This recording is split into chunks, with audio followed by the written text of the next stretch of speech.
Hey guys, Central Cop 321 here. Apologize for not getting any content out to you guys. It's been a while, but I got really busy with my full-time job of being a police officer. I had to finalize some things, and I am happy and proud to announce that I have successfully completed the FTO program.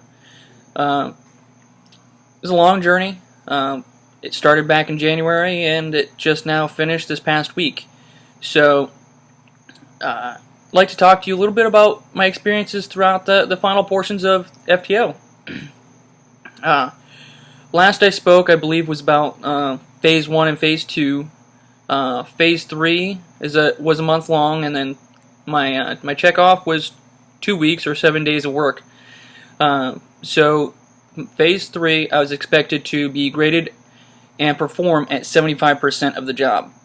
Phase 4 is expected to perform as a solo officer, and my FTO came in not a police uniform until the very last day of checkoff, and that was because at a certain point during the shift I would go solo and he would have to go on the road as himself. So with that, during my Phase 3, I was with an extremely helpful FTO who guided me and got me ready for my checkoff while I was still in Phase 3. They allowed me some hiccups or whatnot to go throughout the Phase 3, but made sure that they weren't a problem before it got out of hand. And during that time frame, I made a couple of boo-boos here and there, nothing too major. Nothing that would have become a problem. Had I been doing it all along, yeah, it could have been a problem. But my biggest, I guess you could say, setback was my first couple of nights in FTO. Phase 4 FTO. I don't think I fully mentally prepared to go into it. I was ready physically and capability-wise. I knew the knowledge, I knew the job, I knew what was required of me, but mentally preparing yourself for the final phase of checkoff is extremely important.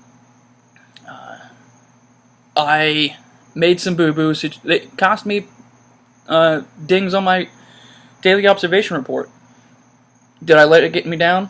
No. I moved forward, knew I was better than that, improved and corrected myself, and overcame it. Had I had a couple more, or even probably just one more screw up like I had, not saying it was a major screw up, but overlooking a few things, if you will, could have cost me my solo time. I would have been put in remedial training, possibly. I was never told that I was in danger of going to it, but my thought is that I would have ended up in it. So when I got to my Phase 4 or my checkoff FTO, he warned me. He said that nothing he ever does is ever simple. And I didn't really truly understand that until first call after roll call. First call after roll call, I got a disturbance call. Nothing I hadn't handled before. Mom and son are arguing. Son is involved in an after-school fight, possibly. And he is wanting to go to his friend's house. I don't blame him for wanting to go help his friend out. Not one bit. Mom didn't either, but she didn't want her son involved in any of that kind of mess. She didn't want him getting in trouble. So we get there, find out he's already left. All Mom wants is son to be returned home safely. Nothing that I wouldn't have wanted either. So while I'm finishing up that call, I'm thinking, well, see, this isn't too bad. It's, nothing not simple. But then we get a call about a battery in progress, or basically a fight between a bunch of kids, 10 or so plus kids involved, supposedly. And then on top of that comes a weapon involved. We're not sure what kind of a weapon, and and dispatch is under the impression it could be a handgun or some kind of firearm. So we haul butt over there, and my corporal gets there first.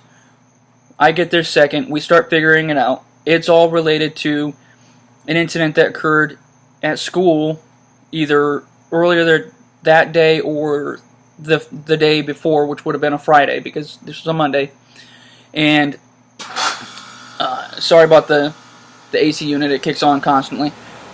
So the other half of the fight is no longer there. There were three kids on two, basically.